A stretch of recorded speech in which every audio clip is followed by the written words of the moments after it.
Good evening and welcome. Merry Christmas to another show, Ideas at Work and Beyond. This evening, as we enter into the Christmas season, I don't want to forget those soldiers that are in Iraq and Afghanistan. I was leafing through my Newsweek magazine and I came up with these pictures. And when I look in the eyes of these young men that are out there guarding our freedom on the frontiers, and it looks like they've seen a lot. It looks like they would wish they were back here in the good old US of A, especially during this Christmas season. So our heart goes out to them, our prayers go out to them, and just hope that you keep them in your thoughts as well. Tonight we have a very, very interesting show. I met a guy that I think is probably one of the most interesting guys I've ever met.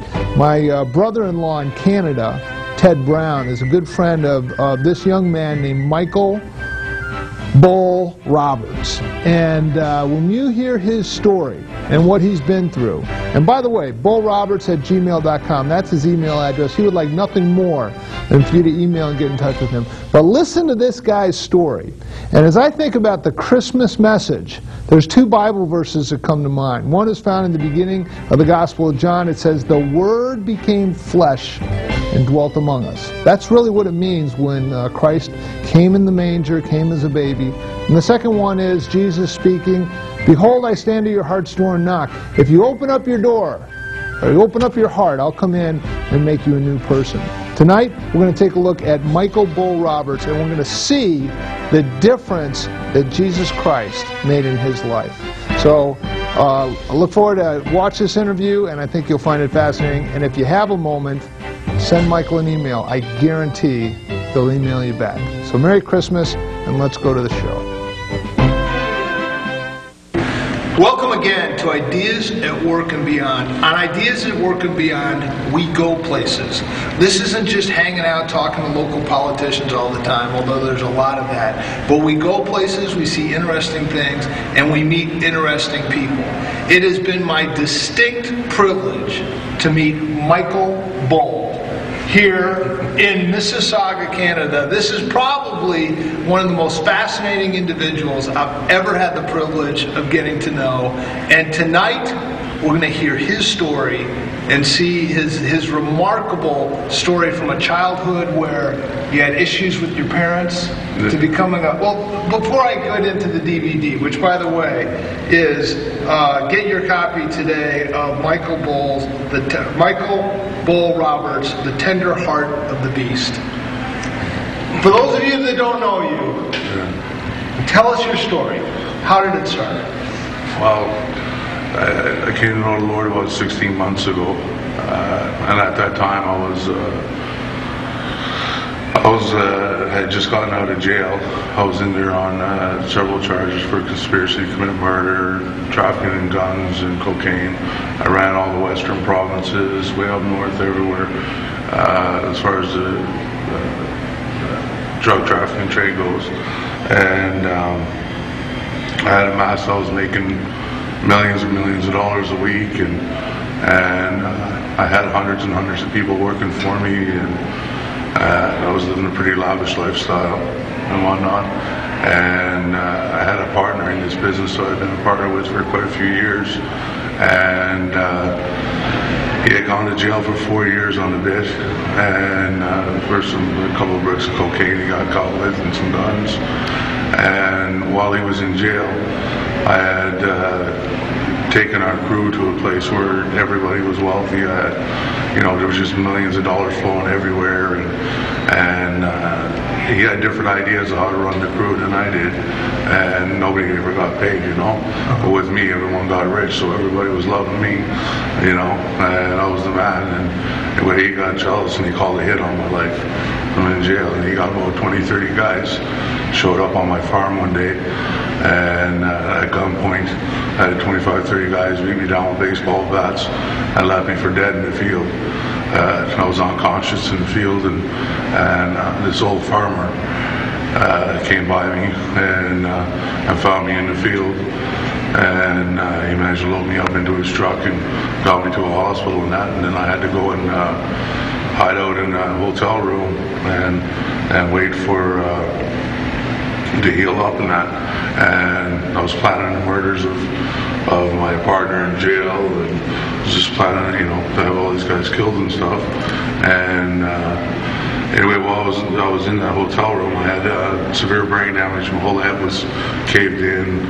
My arm was broken in 3 places. My hand was crushed. Both my legs were gone, and my spine was busted. And anyway, I tried to get up to go to the bathroom, and when I did, I hit the floor like a ton of bricks, and I couldn't get back up again because my bones were broken. And the guy that was watching my door had left to go somewhere, so I had no way to help me get up. So anyway, I'm lying on the floor there, and I'm just getting so angry and frustrated and everything, and I just started arguing with God, and. I've reached several rock bottoms throughout my lifetime with drug addictions, alcoholism, all these different things, and I've bounced off rock bottom so many times in my life, but I've never been broken, and so then, I didn't make it to the bathroom. I ended up, going right, pissing myself there on the floor, so I'm lying there, just a bag of broken bones and lying in my own filth, and I'm thinking, where else can I go?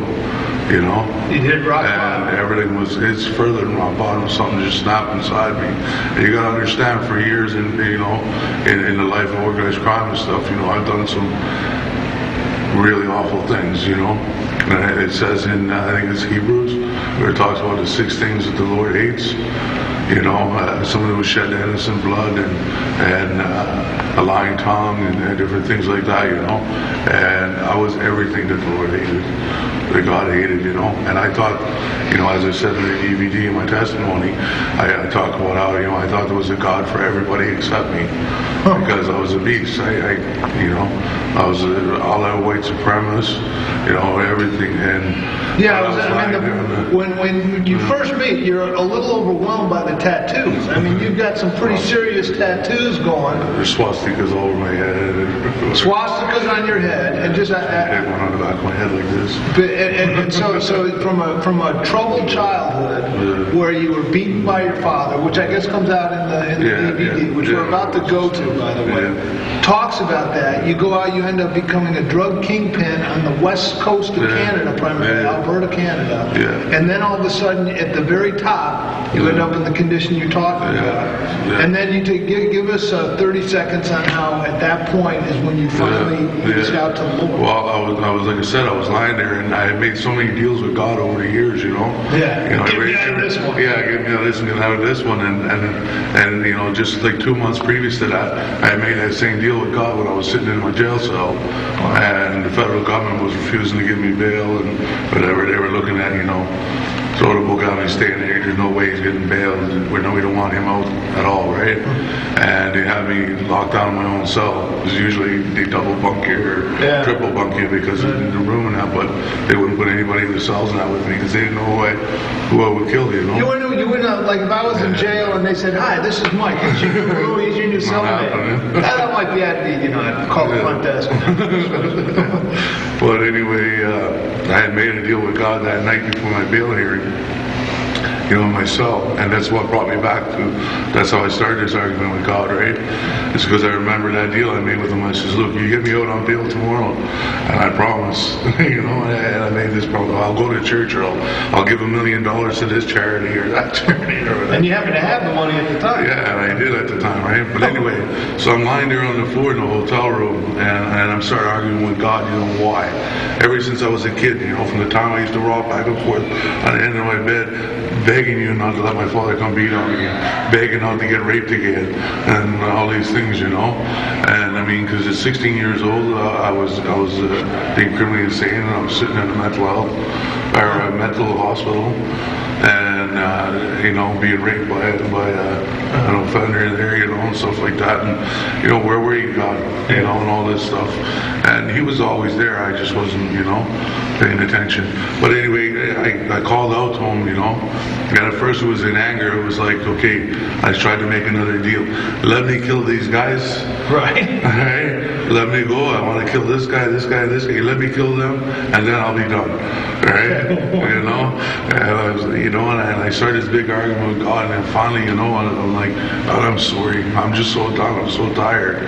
I'm worn out. I can't do it no more. I have a lot of severe health conditions and stuff, and whatever, and I'm too tired. I can't, for me to live as long as I have in life, I've buried so many people, and I just, I had a very murderous heart and everything like that, but I prayed to God, and I swear He came in that room when I asked Him. When I found Him, He came in that room, and I felt like somebody was holding me, and I cried on that floor for hours, man. And when I got up off the floor, I got back to the bed, and I called every church in the phone book looking for a minister, and so somebody came, and then I found out about Christ, Wow. and stuff, and I've been a Christian ever since, and I ain't gonna stop. So now I have this ministry where that I call it Tender Heart Ministries, and so my passion obviously is with inmates and with the youth and things like that think they're gangsters. Wow. So, The book is called The Tender Heart of a Beast by Michael Bull Roberts. We're going to go to the DVD that he's put together, and then when we come back, I just want to wrap it up, and if people want to get in touch with you, give them some contact information. So now we're going to go to the DVD, the story of Michael Bull Roberts, troubled childhood, raised to drug kingpin, homicidal, is that saying too much? No, that's about it. And now the tender heart having come to an encounter with the risen Lord. So let's go to the DVD and then we'll come back. My name is Michael Bull Roberts. I would like to introduce myself to everyone in reference to my whole life as a gangster and a criminal. And I'd like to share with everybody my transformation into becoming a Christian. And I'd like to share my experience and my strength with others, and in the hopes that it will encourage your lives.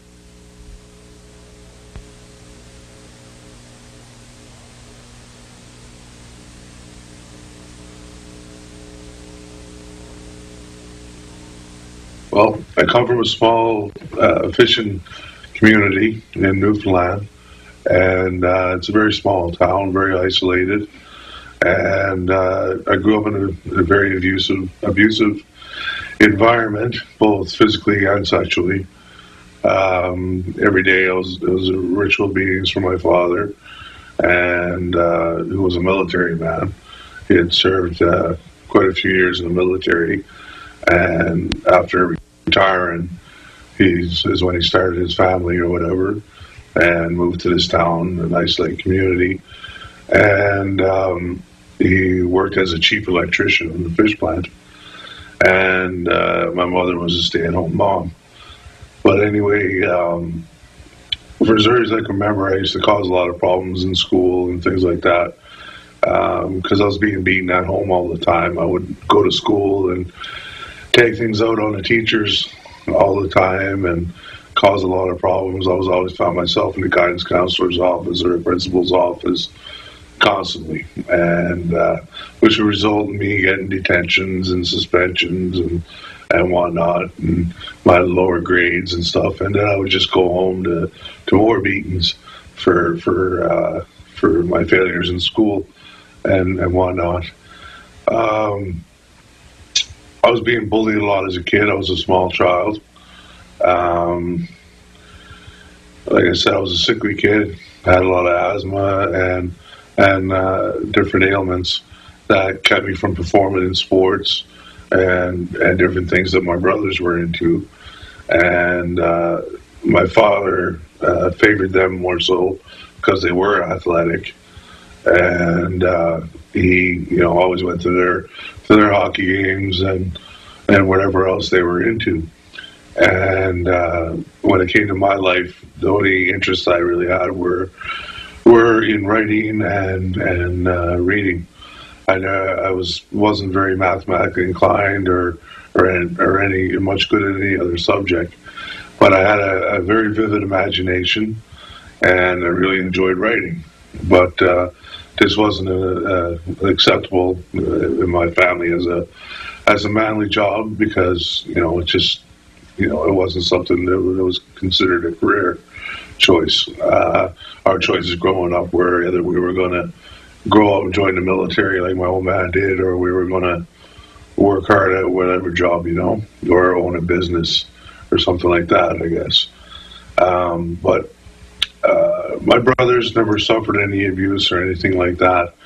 But for some reason, like I said, my father lived his life through my brothers. That's my feeling anyway, and because he spent all of his time and attention with them, whereas I never got a single emotion from him, and I spent all my time locked in my room. I was never allowed to go out, and I spent entire summers or whatever locked in my room, and I wasn't even allowed so much as to sit down during the day. And I remember, the guy in the local store used to give my brother bags of candy to sneak home to me and stuff like that for a treat, And it was a hellish life or whatever. And like I said, I don't like to get into the sexual abuse and that, and I won't because I'm not ready to deal with that. And it's probably going to be some time before I do. But just that was there, and it had a lot of effect on who I became and how my anger manifested itself.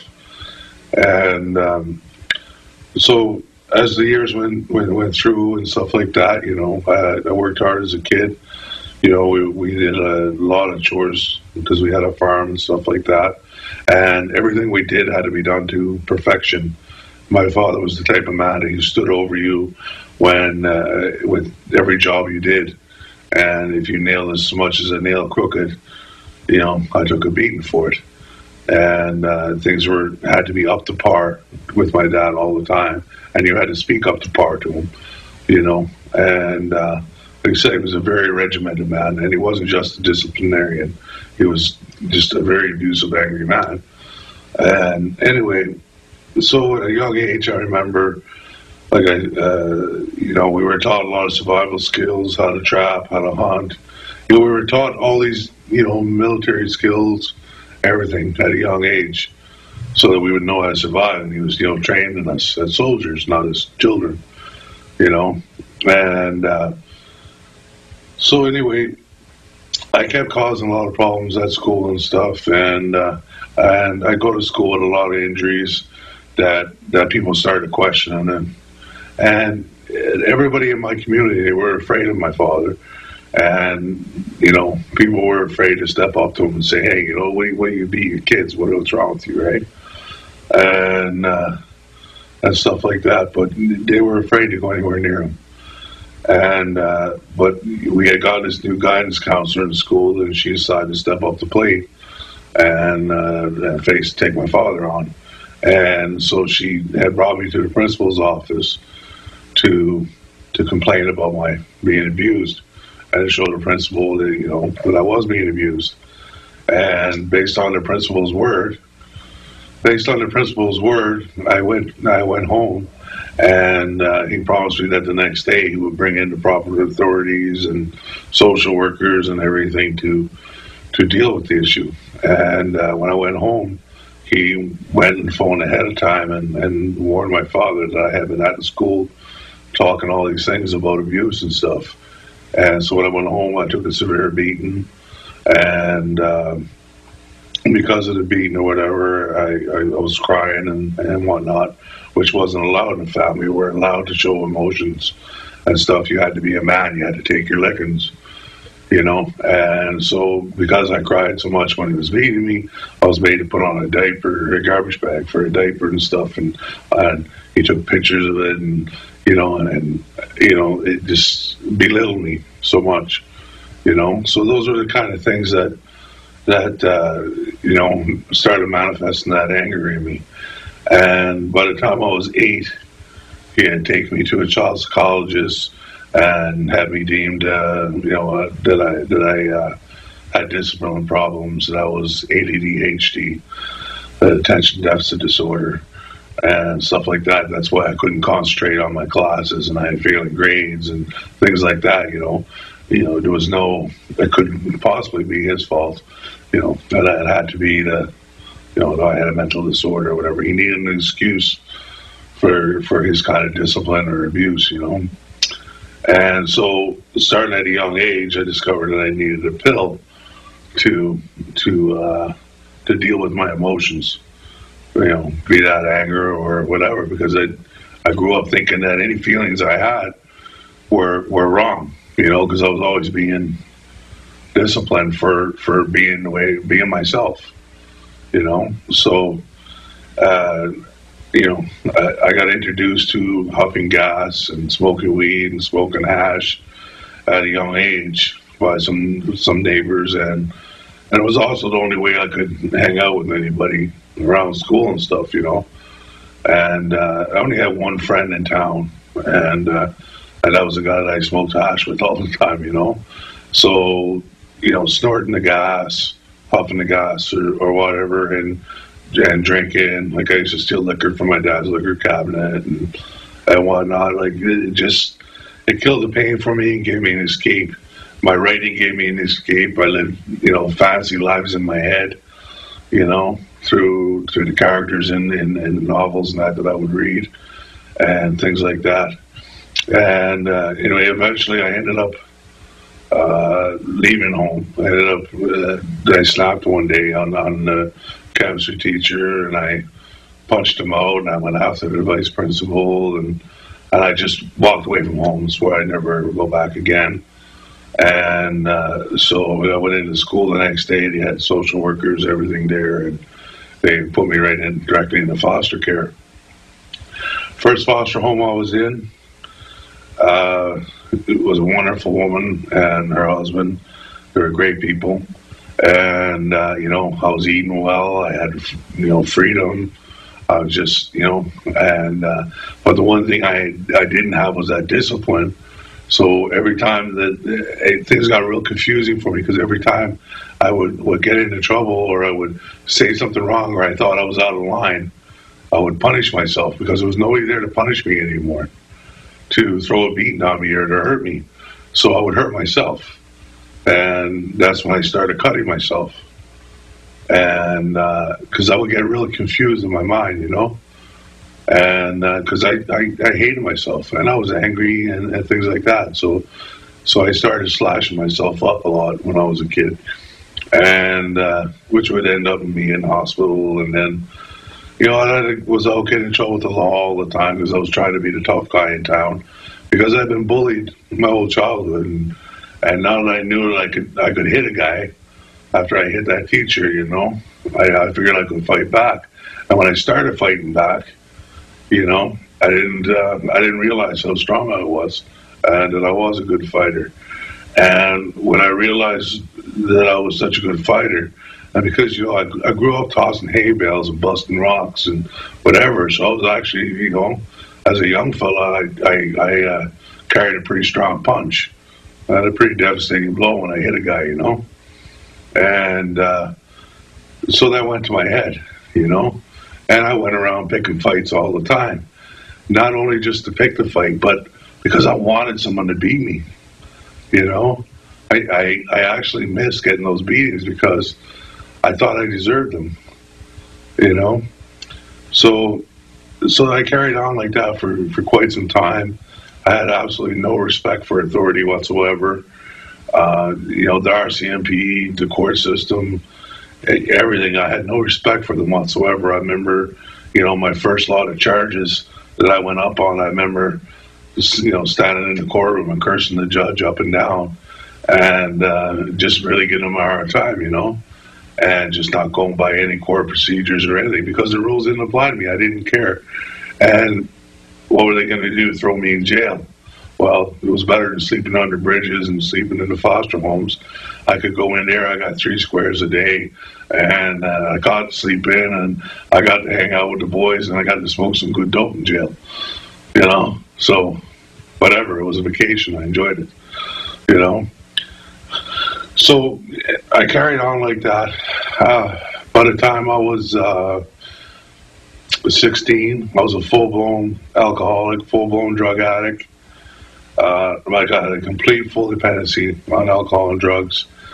And to this point, I had gotten in so much trouble with the law, and they had tried putting me in group homes, open custody and closed custody group homes. They put me into a boys' home where they just couldn't control me.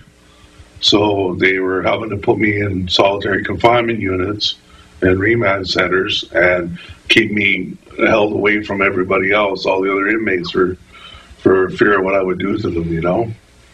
Because I started developing feelings of being a sociopath, of being a murderer, and stuff from the time I was 10 up. I had planned the murders of my parents. I was going to go live in the woods and trap and hunt and just live in the woods, you know, on those survival skills that my dad had taught me, you know. And these feelings never ever changed, you know. I held on to those murderous feelings. And as I became more aggressive and more angry over the years, and I became more angry with the alcohol and things like that, a lot of the crimes I would commit were very psychotic in nature. You know, I didn't just get in fights. I completely destroyed people. And I put people in the hospital with permanent conditions, you know. And there's guys in there that have had to have so much reconstructive surgery and things like that. So I carried on with that, and the system got to the point that I couldn't be helped. And I was totally, completely incapable of helping myself. I was a complete sociopath. I had no remorse for anything, no guilt for anything. I just had a complete emptiness inside. So I was deemed criminally insane, and I was placed on a forensic ward for the criminally insane in a mental institution. I was 16 years old. All the offenders on that unit were adult offenders, and so they had to raise me to an adult court system so that they could place me with them, with these adult offenders. You know, I was raped when I was there, and you know, a lot of bad stuff happened there. So I went through a lot of things while I was at that hospital, and you know, my lawyers fought with the judges and things like that, and I finally got out, and I tried to start living a normal life, but I didn't have any support in that. You know, I had no family, I didn't have any friends, so I kept carrying on in that lifestyle, and I left. And I just left Newfoundland, and I started hitting the streets in Toronto, and I started traveling everywhere. And certain people took notice of my abilities to fight, and my abilities, my survival skills on the street, and my smarts, you know, on how to get by and that. And certain opportunities were presented to me in organized crime, and you know, in gang life, and where I could make some money for myself and whatnot. So I started that. I got into the gang life. I never became a full member of any gang, but I did a lot of running around for several different gangs, you know, making money here, making money there, and stuff like that, you know. And then I started taking lessons from a lot of older guys that I knew from years that have been involved in organized crime for many, many years. And I used to sit with these guys, and they were from other countries, right? And they used to teach me things about organized crime and about doing business and about getting away from the violence and stuff like that and doing business, you know. And I listened to all these guys and stuff, but I wasn't ready yet to get into that, because I was still enjoying my freedom and that, and I would do whatever I wanted to do. I still wasn't ready to take orders from anybody. So anyway, I carried on in that lifestyle where, you know, I spent a lot of years just bumming around on the streets, and like I said, like I was more concerned with my alcohol and my drugs than I was about dealing with you know, gangs and stuff like that. So the point came where my drug use got so bad that I took a massive heart attack. And that was enough to get me off the drugs, because my heart couldn't take it anymore. Because you know, I would crush and snort pills every night and drink down bottles of booze and stuff, and my heart couldn't take it no more.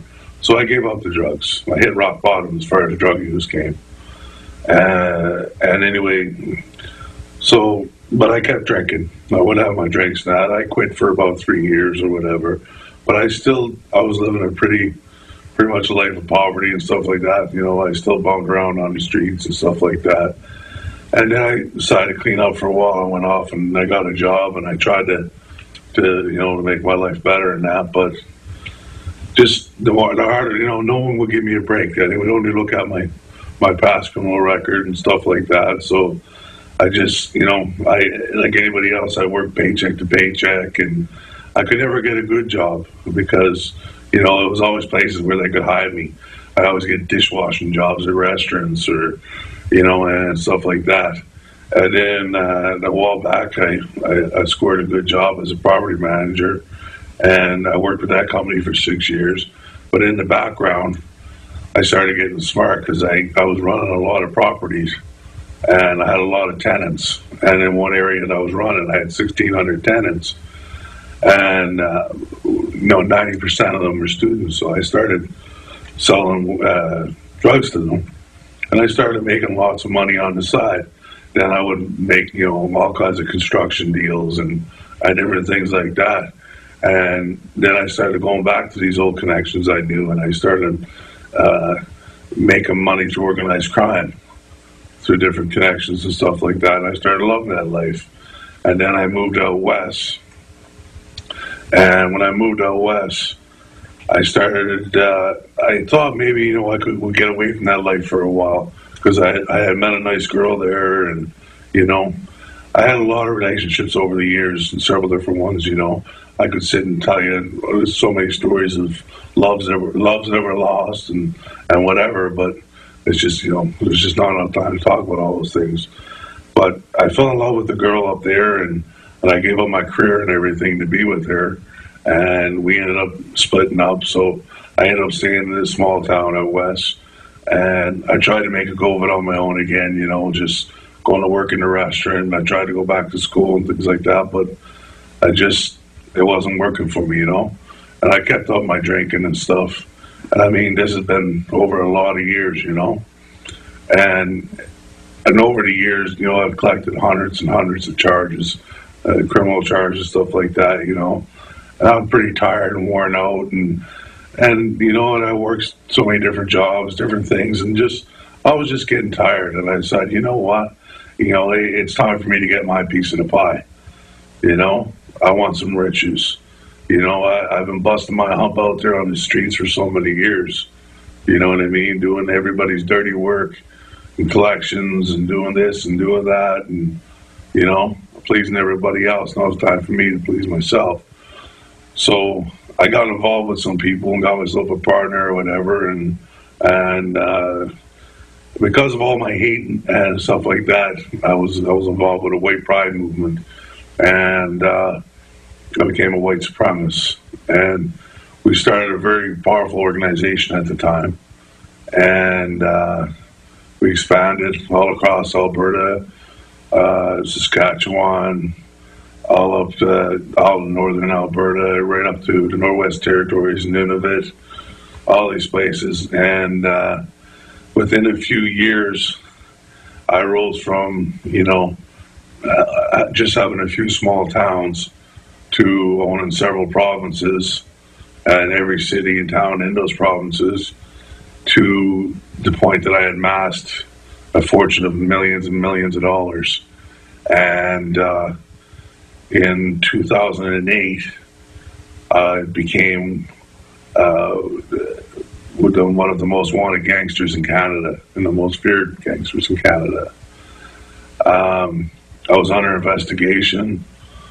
There was an undercover in my crew for 15 months that was investigating me. And there was a second investigation by another division that was going on at the same time. And I was a wanted man.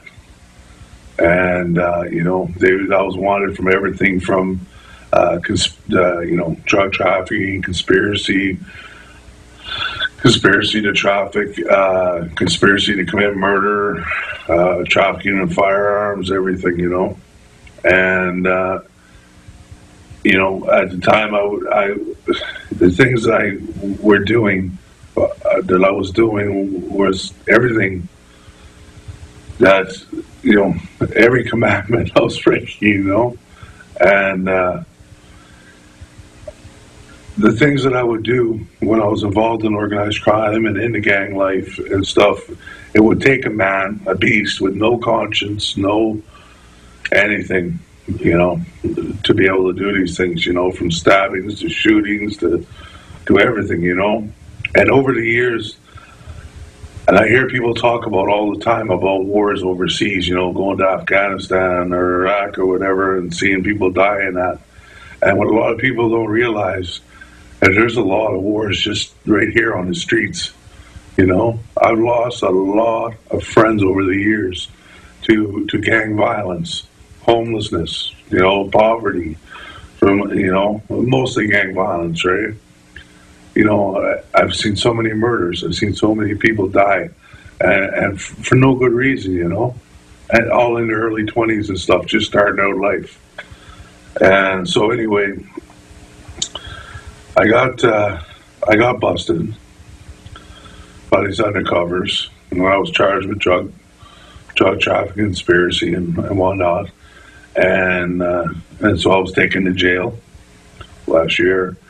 And while I was in jail, and I started realizing, because I was very sick. I have a lot of health problems with my heart and things like that, and it became a big worry that I was going to die in jail because there was no hope that they could take care of my health problems there. And if I was to take a heart attack, by the time anybody was to scramble a team together and get me to the hospital, it would be too late. I'd be dead, And so I was sitting in my cell one night, and all through the years, I'd often prayed somewhat. I would talk to a God. I knew there was a God out there somewhere, I knew there was a God, but I think I thought there was a God for everybody but me, But I started to talk to this God of my understanding,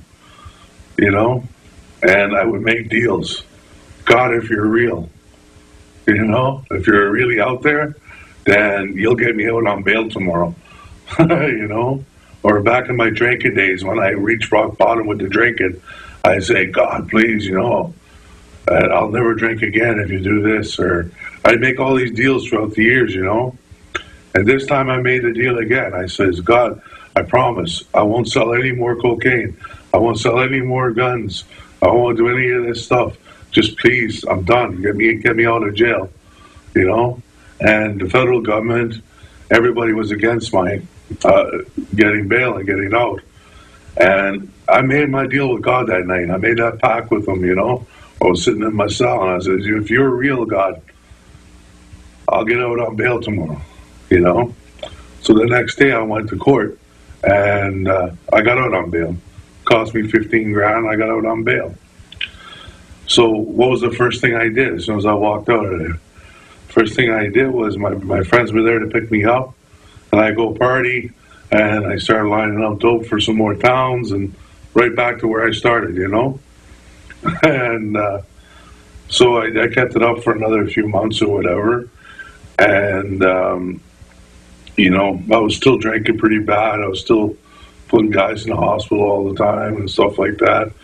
And I still had no real control over my drinking and stuff. And anyway, I had no emotions, There was nothing left inside of me.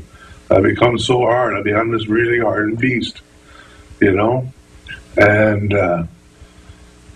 as wealthy as I was, as much money as I had, all the things I owned and everything, I lived such a lonely life. I was surrounded by people, but I was always so alone. Nothing made me happy. I slept every night with my gun. I had all my toys, everything, but nothing could make me happy. But anyway, it all came to an end. I was sitting out on my farm one day when a bunch of guys from my crew came to visit. And, these guys I brought up in the in the organized crime world, in the gang life and stuff like that, you know. And a lot of these guys had nothing when they came in, and I made them wealthy, and I gave them a life, and you know, and things like that. And you know, they used to come out to my farm all the time and party and, you know, have fires and stuff. And so it was no surprise that, you know, 25, 30 of them showed up that day at my farm, you know. I wasn't expecting anything in particular other than maybe they're coming to, you know, want to have another barbecue or a party, you know, and they're coming to see me. I'm the boss, you know. They want to come talk business. And when they showed up there, at gunpoint, all 25, 30 of them beat me down with baseball bats. And what had happened was my partner, who was serving time in jail, called a hit on my life. And he was done having me as a partner. I had become very wealthy, very powerful. And I mean, we were best friends. We were brothers. I would never in a million years think this guy would turn on me. He was my greatest, most, like, adored friend. There was just no way I would ever imagine he would do this. But he did. He called this hit on me, and he had the crew turn on me. And I was beaten down real bad, legs busted, broke my arm, crushed my hand, had my head caved in, you know, just several injuries to my spine, different things, you know. But they left me for dead. They thought I was dead because I'm lying on the ground unconscious, you know, and bleeding bad. So they just assumed I was dead, and they left. And an old farmer across the way saw me, and he saw what they had done to me. So when the coast was clear, he came and got me. And he loaded me into his truck, and I was still unconscious, and I woke up in the hospital. And there were bikers everywhere there to, you know, to protect me and to find out what happened in that, you know. So anyway, the hospital staff got nervous, and they didn't want me there in the hospital. When I woke up and they were sure that I wasn't going to drop dead, and they wanted me out of there, you know. So I went and I booked myself into a hotel room, and I was going to stay there until I healed up. And then I was going to plan how I was going to exact my revenge on my partner, and that had betrayed me, and how I was going to have him killed, and how I was going to deal with the others that had betrayed me, you know. Because I wasn't going to let this go. I was going to deal with it, you know. And so I went to this hotel room, and while I was in the hospital, my crew had gone into my house, destroyed everything I owned, burnt all my clothing, burnt all my personal things, so I had nothing left at this point. So I'm in this hotel room. I had my pajama pants, a t-shirt on, and, you know, that's it. Everything I have in this world I'm wearing. And so I was sitting on the bed, and I knew I had to go to the bathroom, you know, and I had nobody to help me. Like, I had some people that were there in the hotel room with me for a little while, and after they left, I had nobody to help me that night, you know. Or, sorry, that afternoon. And so I had tried to go to the bathroom, and I'm away from the bed to the bathroom. I fell to the floor because my bones were broken, you know. And when I fell to the floor, I don't know what happened. It wasn't like, how I explain it is, it wasn't rock bottom anymore. In my lifetime, I bounced off rock bottom so many times because I was a tough guy, you know. I could hit rock bottom, and I'd figure stuff out, and I'd, you know, hold my chin up, carry on, I'd survive, you know. And I bounced off rock bottom so many times. But this time, I went past rock bottom. I was broken. There was nothing left. I had no feelings inside. Everything was gone. I'm lying on that floor.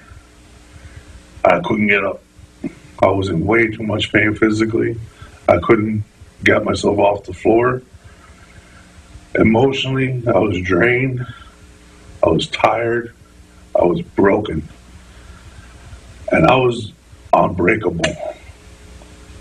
Okay? But something happened in that room that day that completely turned my life around. Like I said, I had every bit of anger inside me. that I was going to kill these guys and exact my revenge. I had all the hate from over the years, just so much stuff, so much garbage in my life, and I was so hard inside. But I'm lying there, and I felt broken. And who did I cry out to? I cried out to God. And I said, I guess you called me on that deal you made. I said, I'm sorry, Lord, but I'm done now. I know I'm done. I'm finished. I can't do it no more. I'm tired. I need you, please. And I started praying to God and started crying out to him and asking for his forgiveness.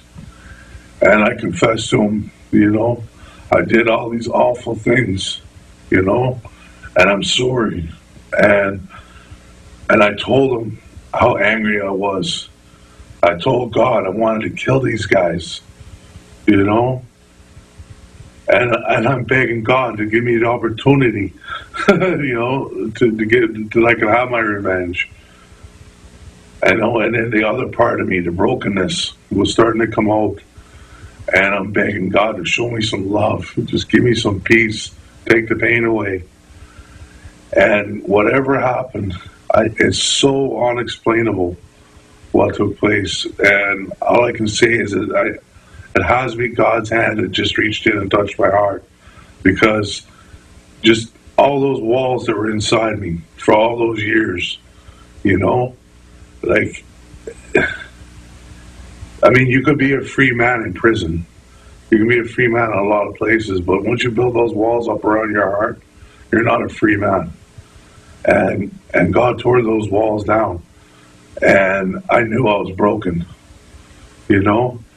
and I began to cry. And I just cried out to him. I was hours on that floor, crying out to God and begging him, take it away, take the pain away. I don't want to hate anymore. I don't want to, all these things. And he reached out to me. He came into my heart, and I asked him to take over my life because I couldn't do it anymore. Because here I was, I'm 34. I'm lying on the floor, a bag of busted bones. And I've got every health problem of an old man. I'm somebody twice my age. And my life is almost over, and I'm so lucky to have lived as long as I had. And I begged God to come in my life and help me. And so like I said, I spent hours on that floor, and I accepted that Jesus, died for me, and I told God, I know, you sent Jesus to die for me, and I know I'm a sinner. I know I'm these things, and I know I'm the scum of the earth. God knows what I've done in my lifetime, but he still forgave me, despite the things that he knows that I've done. It didn't matter. When I asked for forgiveness and I asked him to come into my heart and my life, he came, and at that point, all those times when I was a kid and I cried out to God to protect me from my dad, or to protect me from, the person that was raping me, and the people that were abusing me, and I felt like God never came to me, never answered me, But that day, when my life truly, truly, truly was in danger, and I really, really needed him, he was there. And when that happened, I could no longer deny his existence. And I knew what I had to do.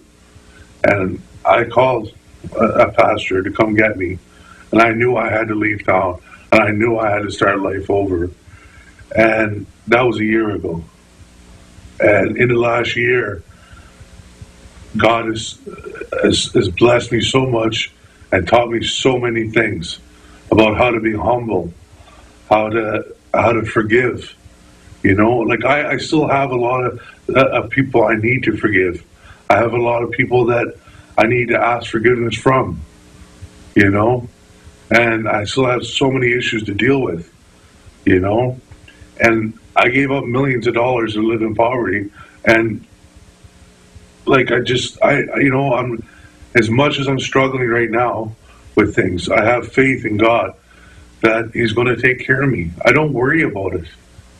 I know God's going to take care of me, because when I asked Him to come that day and take care of me in that hotel room, He came and He took care of me, you know? And so I have no doubt, and I have no fear anymore. I don't sleep with a gun anymore, you know? I don't fear my enemies anymore. I don't fear anything, you know? And I don't hate. I'm not a racist anymore. He took away all of that. He forgave me, and now He lets me, you know? And now I'm trying to live for Him. And what I want to do is I want to be able to go out there with my book that I've written, my biography, you know, that tells the story of everything I've been through in life that, you know, led up to this point. And I want to be able to take my biography. I want to share it with prisoners, you know, with inmates. I want to go to the people that Jesus died for, you know. I want to go to the prostitutes. I want to go to the inmates. I want to go to people that are in need, you know. And I want to share my story with them. And I want them to know what God done for me that day. And I want them to know, I want everybody to know why Jesus died on that cross. He died for people like me.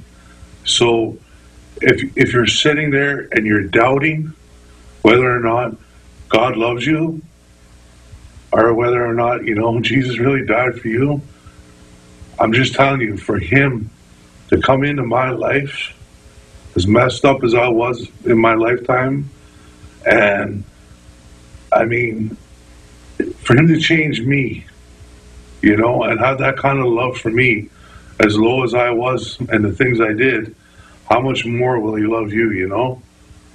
And it's just, I put all my faith in God now. Like I said, you know, I don't worry anymore. And I want, you know, for those you know, those inmates and those young people, everybody to know, you know, that God's real. He is so very, very real. And I'm so content today with whatever I have, you know, because when I gave my life to the Lord, I walked away with nothing, but I was so rich inside because I gave me my life back. He gave me back my soul. And now everything that I have in my life, I've been blessed with by God, you know, and by people that God has put in my path to help me along in that, you know. And I don't believe anything is a coincidence anymore, you know, that God puts these people in my path to aid me along on my journey, you know. And I want so badly in my ministry, you know, to reach the youth and to, you know, people have to know just how real God is. And, you know, the power of change. That if He can take the time for somebody like me, you know, the sinner that I am, and the sinner that we, you know, whether my sin, your sin is no greater or less, but for Him to take the time, you know, to send His Son to die for somebody like me, you know, and that's possible for anybody to change, you know. It is, and I believe it so much, because for all those years I never had a feeling, you know. I never cared about nothing. I was so hard, I was unbreakable. But He took the unbreakable and He broke this beast, man. And today I have a heart, and I care for people. I love people, and I don't care if they're black, if they're Chinese, Japanese, I don't care what race they are. I just love everybody that God has put here for me, you know. And I can be me today. I can be myself and not be afraid to be myself. I can be that writer I wanted to be when I was a kid. I can be anything I want to be through Christ Jesus. I know it. I have every bit of faith that I can. And I just want to pray for the guys that are in jail, that are suffering from alcohol addiction and drug addictions. I want to pray for people who have gone through sexual abuse. And I mean, it's hard as a man to say, you know, that you were raped or you've been sexually abused and that. And I want to pray that more men have the courage to deal with that, you know, and to pray to God and know that God will give you the strength to get through it. You know, He's given me that strength. And I pray that He gives you the same strength. And I pray that no matter what you're going through, you know, that you just have faith in God. Just give it to Him. Give it all to Him. Because He will take care of it. I know He will. I am so a living example of it. That I know, you know, and I want to be that agent of change for the Lord. That's what I want to be. I want to show people, you know, that this faith in God that I have, you know, can change lives.